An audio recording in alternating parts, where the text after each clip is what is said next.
এখানে একটা লাল একটা বাতি বারবার জ্বলতেছে, তার মানে হচ্ছে এটাই হলো অটো পালস। এই অটো পালস মানে হচ্ছে এখন কিন্তু বিদ্যুতের কোনো সংযোগ নাই এই মিটারটাতে। এই মিটারটাতে সংযোগ না থাকা সত্ত্বেও এই মিটারে কিন্তু রিডিং উঠতেছে।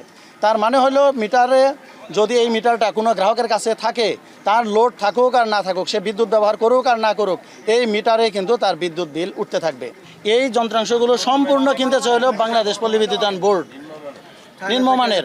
তারা আমরা যেটা জানি, তারা বিপুল পরিমাণের একটা কমিশন বাণিজ্য করে এই মিটারগুলো, এই সমস্ত মালামালগুলো তারা কিনে আমাদের পল্লী বিদ্যুৎ সমিতিগুলোতে সাপ্লাই দেয়। নিম্নমানের মিটার হওয়ায় প্রতি মাসে 20% মিটার নষ্ট হচ্ছে। ভুতুরে বিদ্যুৎ বিলের অন্যতম কারণও এই ত্রুটিপূর্ণ মিটার।